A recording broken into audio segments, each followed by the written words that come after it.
വന്ദേമാതരം രാജ്യത്തിന് വേണ്ടി പാടുകയായിരുന്നില്ല യഥാർത്ഥത്തിൽ BJPയുടെ ലക്ഷ്യം. മറിച്ച് അതിൽ പ്രശ്നങ്ങൾ ഉണ്ടാക്കുക, രാജ്യദ്രോഹികളെന്ന് കുറേ ആളുകളെ മുദ്ര കൊത്തുക, അതായിരുന്നു അവരുടെ ലക്ഷ്യം. അതിലവർക്ക് കിട്ടിയ ആദ്യത്തെ ഇര പാവം സോണിയാഗാന്ധിയാണ്. രാജ്യത്തെ കോൺഗ്രസിൻ്റെ അനിഷേധ്യയായ നേതാവും അതുപോലെ തന്നെ ജന്മം കൊണ്ട് അവർ മറ്റൊരു രാജ്യക്കാരിയുമാണ്. BJPക്ക് അത് നല്ല കോളാണ് അടിച്ചത്.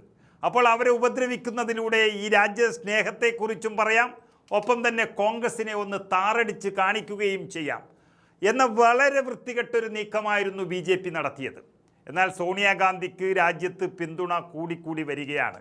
സോണിയാഗാന്ധിയെ മാത്രമല്ല, അവരുടെ ഭർത്താവ്, അവരുടെ ഭർത്താവിൻ്റെ മാതാവ്, അങ്ങനെ ഈ രാജ്യത്തിന് വേണ്ടി ജീവൻ ബലിയർപ്പിച്ച ആളുകളുടെ ഒരു കുടുംബത്തിൽ നിന്നും വരുന്ന ഒരാൾ ഈ രാജ്യത്തെ അപമാനിച്ചു, വന്ദേമാതരത്തെ അപമാനിച്ചു എന്ന് പറയുന്നത് ഒരാളും വിശ്വസിക്കാൻ പോകുന്നില്ല. ഇപ്പോഴിതാ വന്ദേമാതര വിവാദത്തിൽ കോൺഗ്രസ് നേതാവ് സോണിയാഗാന്ധിക്ക് പിന്തുണയുമായി CPMൻ്റെ ജനറൽ സെക്രട്ടറി MA ബേബി രംഗത്ത് വന്നിരിക്കുന്നു. അങ്ങനെ എല്ലാ രാഷ്ട്രീയ പാർട്ടി നേതാക്കളും സോണിയാഗാന്ധിയെ വിളിച്ച് പിന്തുണ അറിയിക്കുകയാണ്. സോണിയക്കെതിരെ നടക്കുന്ന പ്രചരണങ്ങളിൽ യാതൊരു കഴമ്പുമില്ലെന്നും പ്രതിപക്ഷത്തെ വേട്ടയാടുന്നതിൻ്റെ ഭാഗമായാണ് ഈ കേസുകളെല്ലാം കെട്ടിവെക്കുന്നത് എന്നുമാണ് MA ബേബി തുറന്നടിച്ചത്. വളരെ പക്വതയോടെയാണ് CPMൻ്റെ ദേശീയ സെക്രട്ടറി എന്നുള്ള നിലയിൽ MA ബേബി കാര്യങ്ങൾ വ്യക്തമാക്കിയത്. കേരളത്തിലെ CPMനെ പോലെ കോൺഗ്രസോടുള്ള അന്ധമായ വിരോധം വെച്ചല്ല, മറിച്ച് രാഷ്ട്രീയ പ്രബുദ്ധത കൊണ്ട് തന്നെയാണ് ബേബി സംസാരിച്ചത്. അതായത് AICC ആസ്ഥാനത്ത് സംഭവിച്ചത് കോൺഗ്രസ് തന്നെ വിശദീകരിച്ചിട്ടുണ്ട്.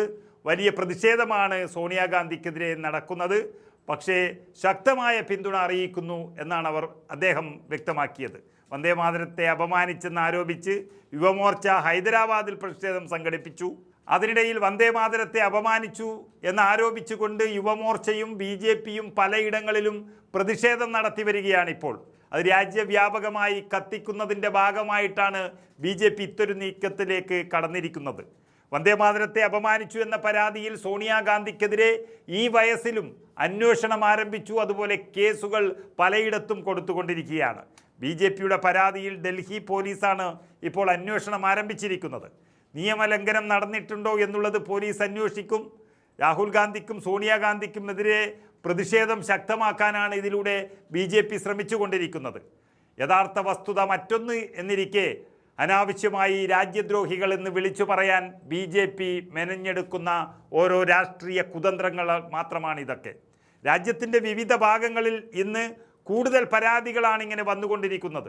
വന്ദേമാതരത്തെ സോണിയാഗാന്ധി അവഹേളിച്ചു എന്ന് BJP പറയുമ്പോൾ അമിത്ഷാ അടക്കമുള്ള കേന്ദ്രമന്ത്രിമാരും സോണിയാഗാന്ധിക്കും മല്ലികാർജുൻ ഖർഗെക്കുമെതിരെ ഈ വിഷയം ആയുധമാക്കുന്നു എന്നുള്ളതാണ് സത്യം. കാരണം കഴിഞ്ഞ പാർലമെൻറ്റിലും അതിനു മുമ്പ് വിദ്യാഭ്യാസ മന്ത്രിയെ രാജിവെപ്പിച്ചതിലൂടെയും ഒക്കെ BJPയും BJPയുടെ കേന്ദ്രമന്ത്രിമാരും തകർന്ന് തരിപ്പണമായി നിൽക്കുന്നതിനിടയിലാണ് ഒരായുധം എന്നുള്ള നിലയിൽ ഈ വന്ദേമാതരം BJPയുടെ കയ്യിൽ വന്ന് നിൽക്കുന്നത്.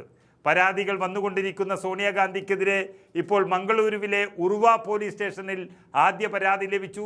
അതിനുശേഷം ഡൽഹിയിലെ IPA സ്റ്റേറ്റ് സ്റ്റേഷനിൽ രണ്ടാമത് പരാതിയും വന്നിട്ടുണ്ട്. RSS അനുകൂലികളായ അഭിഭാഷകർ നൽകിയ പരാതിയിൽ രാഹുൽ ഗാന്ധിയുടെ പേരും ഇതിൽ ഉൾപ്പെടുത്തിയിട്ടുണ്ട്. AICC ആസ്ഥാനത്ത് വന്ദേമാതരം ആലപിക്കുന്നതുമായി ബന്ധപ്പെട്ടുണ്ടായ ഒരു വിവാദം അത് വലിയൊരു രാഷ്ട്രീയ ആയുധമായി കത്തിക്കാൻ തന്നെയാണ് BJP ശ്രമിച്ചുകൊണ്ടിരിക്കുന്നത്.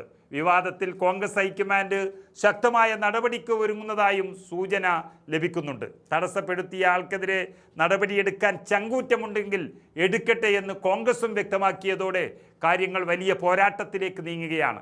അതിനിടയിലാണ് CPM സെക്രട്ടറി MA ബേബിയുടെ പിന്തുണ സോണിയാഗാന്ധിക്ക് ലഭിക്കുന്നത്.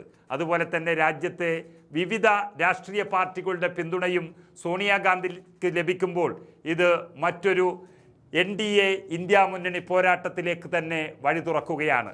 യഥാർത്ഥത്തിൽ രാജ്യദ്രോഹികൾ ആരാണ് എന്നും രാജ്യത്തെ ഇതിനു മുമ്പ് വഞ്ചിച്ചവരാരാണ് എന്നൊക്കെയുള്ളത് രാജ്യത്തെ ജനങ്ങൾക്ക് വ്യക്തമായി അറിയുമ്പോൾ ഇങ്ങനെയൊരു നാടകം ആവശ്യമില്ല എന്നുള്ളത് തന്നെയാണ് യാഥാർത്ഥ്യം.